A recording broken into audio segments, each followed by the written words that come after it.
Day 5, Friday, 29th of November 2024. Your history is your springboard. Your story is your platform. What to bring out of it is your glory. Have read Matthew chapter 1, not out of will anyway. It's full of genealogy histories at the beginning, from Adam down to Jesus. It means that for every of the generation, there was a record documented. It's just like the book of Chronicles too, that seems like, what are we reading? At times when we are reading that part, it seems like as if, why are they putting this in the Bible? But for Chronicles, that's a record of generations to be put into place. And mind you, not everybody's name was even mentioned, but just to make you know that documentation of genealogy is very, very important. We were told how Jesus came by. Most of those that were mentioned in that genealogy tree didn't have clean record per se. But we can have a pointer and insights into the kind of peculiarities, their traits, their gifts, their talents that the devil saw that he was trying to manipulate them. They had these unique traits. Look at Rahab.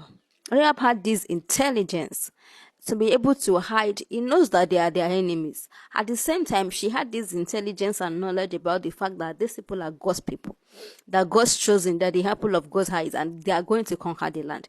So rather than doing gossip to the government of our land, she just welcomed them, protected them, and made them to make promise to her. Tit for tat, trade by barter. I protected you for my land. Okay, what will you do for me? And they gave her conditions. If you allow, nobody must come out of your family. That's the only thing. Put these red scarlets at your window. You are the only one that we are going to spare. So, and David, look at David. Genealogy of Jesus Christ has number of people that didn't have clean record per se, but we could see why the devil was about the families, about the people, that he was trying to rubbish their lives. Whatever we are trying to protect our children from our stories, we might not necessarily tell them the gory details, but we need to mention the peculiarities, the special gifts. For some people in this Nigeria, their strength is politics. For some, it is activism. For some, it is human rights. And it is laid on that family. That is their peculiarity. That is their calling. That is their life. You get, that is their purpose. And it's to be a doom unto them if they don't pass it down, telling them what as Funmi Ransome Kuti was the first female woman to drive. And we can see that there's this trait going on in that generation, and it is for them. So we need to, it's not because we don't feel good about the things that are happening in our families, and we feel that, okay, the devil comes early to corrupt what God has planted.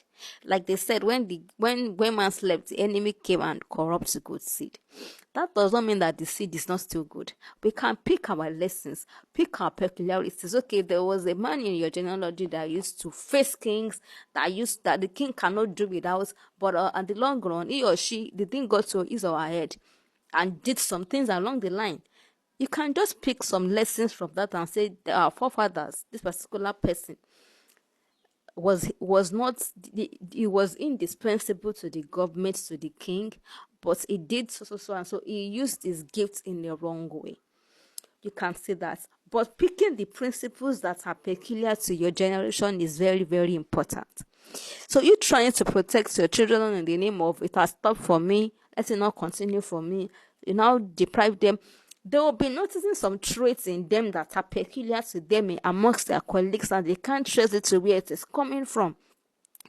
They have to know their identities, like cloak. They have to know what it is that is peculiar to their generation. So my points today, the lesson I've learned is no matter how much you want to protect your children from generational causes, what caused it, they still need to know. Lying to your children that their father ran away, and because you wanted to protect them from the gory details of the real issue, will not solve the problem, because at the end of the day, they still need to hear the truth. You might tell them the truth in bit by bit, just like primary school, secondary school. In primary school, we're told that 0/2 is not possible, 2/0 is not possible, 1/Kiniko is not possible. But when we got to secondary university, started learning permutation, started learning infinity, started learning other things that the advanced level of what we were told that was not possible. Ask from God to give you wisdom on how to go about it. Because at some point I was seeing some traits in me, some gifts I cannot but just express. And if you know that you have not been told the history of your genealogy of your generation and you don't know what to ask, calm down. There's this semi interim solution that I think I have been able to think about. What is it? Check yourself. Even if you have lived as small as 10 years on earth, what is this characteristics that is peculiar to you, that is seamless to you, that you do without stress, that you think that other people are saying that you did try, or this thing I cannot do it. Things like you being indispensable in a meeting, and even if you don't have money yet, they can't but just call you into the meeting because they've heard you talk and they know that you have wisdom. Someone like you're always indispensable to the main leader of a place. You're always giving ideas and it has always worked over the years. It means there's this creativity mindset in you. There's this ingenuity, there's this leadership skills, you are indispensable to leadership. Discover your traits, reflect on it, try to know what is peculiar to you. You'll be able to trace it down to your upland generation, what they've passed down, what God has endowed your generation with. Jesus' generation, looking up what they have always been related to saving. If you can pick it up, Rahab saved the spies.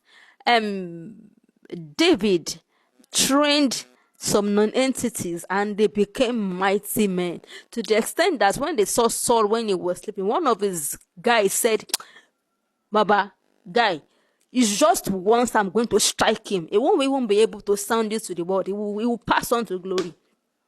To show that there's this, even if you don't have money, even if, like before you think, I don't have money, how can I turn my skills to money? It bothered me a lot and it's still bothering me. But at this point, at least knowing that you have something is a lot of peace. Knowing where it is coming from the wiring of your generation. God has blessed every generation, and Satan is always coming early to infuse and pollute that gift, just like he did for Moses.